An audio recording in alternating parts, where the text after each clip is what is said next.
네, 반갑습니다. 오늘은 우리나라의 자연재해에 대해서 한번 알아보도록 하겠습니다. 여러분들 자연재해 먼저 알아보기 전에 지금 구글어스의 구름의 방향을 한번 살펴볼까요? 네, 천천히 화면을 보다 보면 구름의 방향을 보실 수가 있을 겁니다. 네, 여기 보이시는 적도 부근에서는 바람이 주로 동쪽에서 서쪽으로 불어갑니다. 여기가 동이고 여기가 서라고 기록하겠습니다. 주로 동에서 서로 불어가게 됩니다. 그리고 우리가 대한민국이 위치한 중위도 지방 30도와 60도 이 근처에서는 구름의 방향을 한번 보실까요? 네, 여기서 이제 바뀌기 시작하죠. 이렇게 가는 것을 볼 수가 있습니다. 서에서 동쪽으로 이동하게 되죠. 자, 여러분들 조금 어려운 말이지만 꼭 기억해 두면 좋겠어요. 1년 내내 대한민국에 불어오는 바람의 대부분은 이렇게 서쪽에서 불어오는 바람이라고 해서 편서풍에 큰 영향을 받게 됩니다. 이 편서풍 때문에 특히 자연재해, 이것과 관련된 자연재해가 많기 때문에 선생님이 간단하게 설명을 해 주었습니다. 네. 한번 다시 볼게요, 이제. 네, 여러분들. 우리나라 자연재해를 먼저 알아보기 전에, 그렇다면 자연재해란 도대체 무엇일까요? 라는 질문을 한번 해보도록 하겠습니다.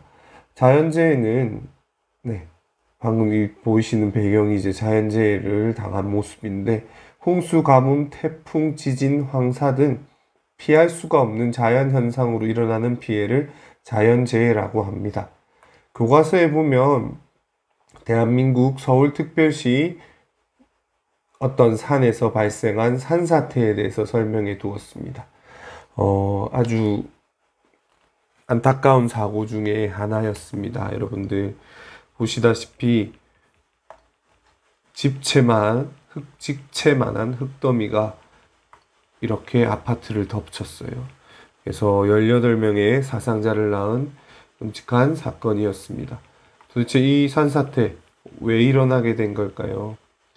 설명에도 적혀 있지만 무려 그날 서울시에 내린 비의 양이 410.5mm라고 합니다. 지난 시간 김해 지역 강수량 그래프 그려봐서 알겠지만 이 400mm라는 양은 사실 김해 지역 같은 특정 지역에 따라 다르겠지만 거의 한 달 내내 내리는 비의 양과도 비슷합니다. 물론 겨울에 내린 비의 양은 한 몇 달치 비의 양과도 맞먹을 정도로 많은 비가 하루 만에 내린 거죠. 지금도 여기 보시면 그때 상흔이 남아 있는데 이 많은 토사들이 흘러내려와서 여기 있는 아파트들을 덮치게 된 모습입니다. 이런 집중호우, 도대체 우리나라 왜 이렇게 일어나는가? 물론 다양한 이유가 있겠지만 큰 이유들을 위주로 함께 알아봅시다. 네. 먼저 계절 순서대로 한번 공부할 건데 우리 봄철의 가장 불청객, 황사죠. 네, 황사 어디서부터 시작될까요? 여기 보이시는 초록색이 하나도 안 보이죠? 맞습니다. 여기 사막입니다. 여기서 불어오는 사막에 어마어마한 큰 모래먼지가 편서풍을 타고 불어오게 됩니다. 아까 얘기했었죠. 중위도 지방에 부는 편서풍을 따라서 이제 처음 편서풍 나왔습니다. 기억하세요. 편서풍을 따라서 이 황사, 이 먼지가 대한민국까지 날아와서 아주 황토색, 네, 모래바람. 그래서 황사입니다. 황토색 모래바람을 우리나라를 뒤덮게 되는 거죠. 그런데 그냥 오는 게 아니라 심지어 여기 있는 중국의 공장지대, 아주 큰 공장지대를 거쳐서 오게 됩니다. 공장지대뿐만 아니라 우리나라도 이제 자동차 매연 심각한데 중국의 다양한 자동차 엄청나게 많겠죠. 자동차에서 나오는 매연 그리고 석탄 이런 것에서 나오는 이산화탄소들 것들이 함께 날아오게 되는 겁니다. 그리고 우리나라의 오염물질과 만나서 아주 위험한 일이 생기기도 하죠. 스모그라 부르기도 합니다. 네, 여기서 우리가 중요한 거, 황사가 생겼을 때 어떻게 대처해야 되나요? 역시 가장 중요한 건 마스크 착용, 그리고 집에 들어왔을 때 깨끗하게 손발을 씻거나 또 샤워하면 제일 좋겠죠. 몸을 깨끗하게 씻는 것이 가장 중요합니다. 그리고 한 가지 더 봄의 불청객 무엇이죠? 바로 가뭄입니다. 여러분들 가뭄은 언제가 제일 가물다고 생각합니까? 계속 얘기하죠. 비가 가장 적게 오는 것들은 언제든지 우리 겨울 외에는 적게 오거든요. 근데 봄 쭉 가서 언제만 비가 많이 오죠? 여름에만 비가 많이 오고 가을, 겨울 다 비가 적게 옵니다. 그럼 언제가 제일 가물을 수밖에 없을까요? 맞습니다. 여름에 비가 많이 내렸는데 가을과 겨울을 이어서 이제 다시 봄으로 가야 되겠죠? 이때 여름이 오기 전까지의 봄, 이때가 아주 가물게 되는 겁니다. 무슨 말이냐? 그래서 늦봄, 늦은 봄, 봄과 초여름 사이에 이제 여름을 기다리는 이 기간 동안에 아주 가물게 되는 거죠. 가뭄은 어떻게 될까요? 가물게 되면 네, 이렇게 여기 보이시는 것처럼 네, 땅이 쩍쩍 갈라지고 이제 가을에 수확해야 되는 곡식들도 전혀 뿌리를 내리지 못하는 일이 벌어집니다. 이 가뭄 어떻게 해결해야 될까요? 네, 그래서 저수지나 댐을 많이 만드는 겁니다. 물을 충분히 받아두고 농작물을 짓기 위해서 그 물을 사용하게 되는 것입니다. 네, 다음입니다. 다음을 보시면 이제 여름이 시작됐습니다. 가뭄을 지나서 이제 비를 내리기 시작하는데 여름을 맞이하는 첫 번째 자연재해, 맞이한다면 좀 그렇지만 바로 장마입니다. 드디어 요 밑에 있는 아주 뜨거운 공기인 북태평양 고기압, 여기를 이제 남동풍이라 그랬죠, 그죠? 북태평양의 고기압과 여기 차가운 이거가 만나면 이렇게 여기에 장마 전선이 형성됩니다. 차갑고 따뜻한 공기들이 서로 만나가지고 이 상층에서 만나가지고 여기를 저기압이 되면서 이 사이에 엄청나게 비를 많이 뿌리게 되는 거죠. 반대로 이 장마 전선 아래쪽은 어떻게 될까요? 여기 보이시는 것처럼 폭염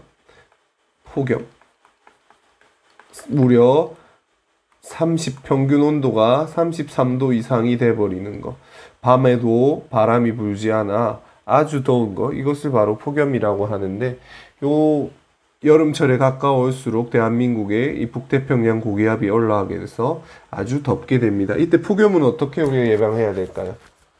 네, 야외 생활을 되도록 자제하고 그리고 수분을 충분히 섭취해 주는 것이 중요합니다. 네, 그리고 네, 장마에 대해서 한번 더 구체적으로 얘기해 볼게요. 이렇게 아까도 얘기했듯이 뜨거운 공기, 아주 고온다습한 공기와 여기 차가운 공기, 그리고 대륙성 고기압, 여러 가지 고기압들이 만나서 이 사이를 저기압들, 즉 저기압이라 하는 것이 여기서 이제 구름이 많이 생성되는 거죠. 이 비구름이 생성해서 비를 뿌리게 되는데, 이것의 위치에 따라서 덥고 더 얼마나 폭염이 오냐에 따라가 정해집니다. 이 장마기 전선이 저 중부지방까지 올라가게 되면 중부지방에 비를 내리게 되지만 이 남부지방에는 폭염이 찾아오게 되는 그런 현상을 우리가 볼 수가 있습니다. 이 장마전선은 사실 어떻게 대비하기가 힘들죠. 그렇기 때문에 여름철에 대비해서 가을과 겨울과 봄에 충분히 장마를 대비해 집중호우의 피해를 최소화할 수 있도록 미리미리 준비하는 것이 더 중요하다고 생각합니다. 네. 다음입니다. 이제 가을을 맞이하기 위해서 한 가지 또 자연재해를 우리가 겪게 되는데요. 그것은 바로 이 인도양과 이쪽 남쪽 이 태평양에서 생겨나는 태풍입니다. 주로 이 밑에서 아주 적도 부분이 뜨겁게 달궈지게 되겠죠. 저희들 보기에 적도의 수증기가 엄청나게 달궈지게 되고 여기에 수증기가 위로 올라가게 되면서 이제 태풍의 눈이라고 하죠. 여기 보시는 이 사진을 보시면 이렇게 태풍이 생성이 됩니다. 네. 이렇게 바람이 불어 들어가는 거예요. 여러분들 조금만 더 그림을 그려주면 여기 보면 여기가 가장 기압이 낮기 때문에 이렇게 반시계 방향으로 이렇게 불어 들어가게 됩니다. 구름들이 수증기들이 이렇게 반시계 방향으로 굴러가게 되는 거죠. 이 태풍이 그래서 어떻게 이동하게 되는가? 처음에 이렇게 가는데 이 태풍 어느 방향으로 움직일까요? 아까 선생님 가르쳐 줬는데. 네. 이렇게 처음에는 생겼던 태풍이 나중에는 처음에는 동쪽에서 서쪽으로 이동하다가 이제 중위도 지방에 죄송합니다. 오다가 이제 중위도 지방에 와서는 그 방향을 꺾게 되는 거예요. 자, 여기가 중위도 지방이죠. 여기서 생겨나는 지금 보면 수많은 구름대들이 보이실 텐데 여기서 생긴 태풍이 이쪽에서 쭉 올라오다가 이렇게 커브를 들게 됩니다. 태풍은 단순한 장마와 집중호우보다 어떤 점이 다를까요? 그것은 엄청난 바람을 일으킨다는 점입니다. 아주 작은 태풍 하나가 가진 에너지가 일본에 떨어졌던 원자폭탄의 힘보다도 훨씬 크다고 하니까 그 태풍 에너지가 어마어마하다는 걸 여러분들 알 수 있겠죠. 특히 태풍이 어디로 지나가느냐에 따라서 그 피해가 달라지는데 우리나라를 확대해 보겠습니다, 여러분들. 자, 만약에 태풍이 우리나라를 이쪽에서 만약에 여기 있다면 이런 식으로 자 간단하게 그려보면 자 태풍의 서쪽에 있으면 피해가 덜해요. 왜냐하면 이 바람의 속도가 느리기 때문에.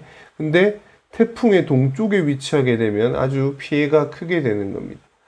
그래서 태풍들이 주로 이동할 때 만약에 일본을 따라서 이렇게 태풍 이동하게 되면 우리나라는 거의 피해가 없는 반면에 이렇게 서해안으로 태풍이 이동하게 되면 이쪽 동쪽에 있는 우리나라의 태풍 피해가 엄청나게 커진다는 겁니다. 네, 태풍의 피해에 대해서 알아보았습니다. 네, 다음. 이제 가을에는 그닥 우리가 가을 날씨가 엄청나게 좋은 나라 중에 하나죠. 하늘은 높고 아주 파란 하늘을 볼 수 있는데 그게 바로 아주 고기압들대가 위치해 있기 때문에 구름이 많이 생성되지 않고 맑은 날씨를 볼 수가 있는데 이제 겨울에 왔을 때 이제 자연재해가 있습니다. 바로 한파입니다.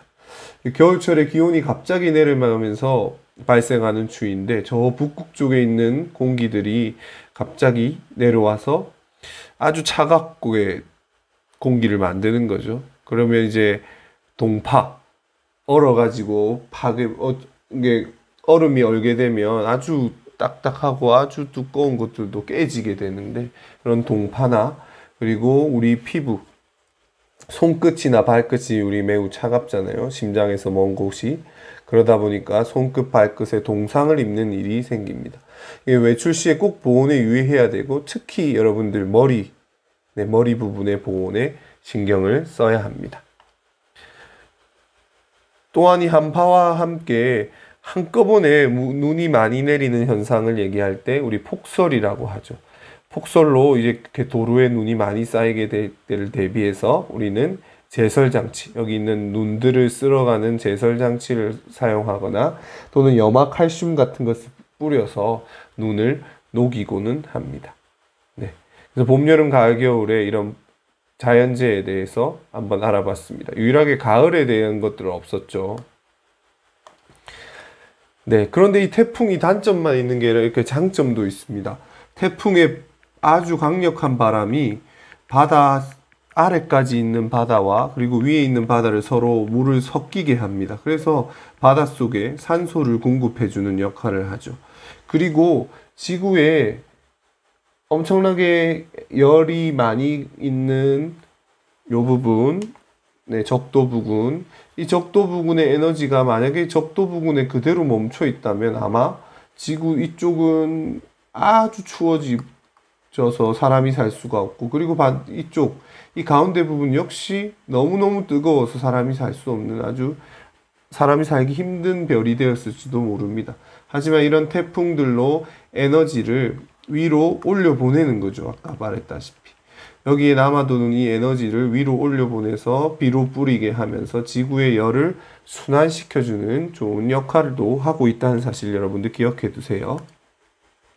그리고 태풍이 주는 피해는 당연히 여러분들 더 알고 가야겠죠.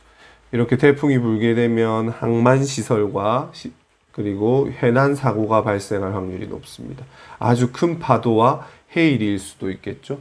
그리고 산사태와 침수로 인해서 수해 피해를 입을 수도 있습니다. 그리고 여기 있는 숫자가 물을 뜻합니다. 풍해. 바람이 너무 세게 불다 보니까 전신주나 선이 끊어지는 정전, 그리고 바람으로 인해서 집이 부서지고 여러 가지 인명 피해를 줄 수 있는 태풍의 양면성에 대해서 우리가 다 알고 있어야 되겠습니다. 네. 여러분들, 보기만 해도 답답하죠. 우리나라 서울의 모습인데. 이 미세먼지는 여러분들 자연재해일까요? 네. 미세먼지는 사실 자연재해가 아닙니다. 왜 그렇죠? 아까 앞에 자연재해 얘기했었죠. 자연현상에 의해서 벌어지는 것이 자연재해인데, 미세먼지는 자연재해가 아니라 자동차 배기가스, 공장 등에서 배출하는 매연 때문에 생긴 거기 때문에 황사처럼 자연재해로 분류하진 않습니다. 하지만 이것도 우리가 항상 예보를 하고 있죠. 사람의 건강에 아주 큰 해를 끼치기 때문에 우리가 주의해야 한다는 점. 그래서 자연재해는 아니지만 기상청에서 항상 이 미세먼지 농도와 미세먼지에 대한 예보를 하고 있습니다. 네. 여기까지 우리 자연재해에 대해서 배웠는데 딱 한 가지를 안 다뤘어요. 지금 대기와 관련 없는 지구 내부의 활동에 의해 벌어지는 지진에 대해서 아직 안 했습니다. 지진에 대해서는 다음 시간에 함께 다뤄보도록 하겠습니다. 감사합니다.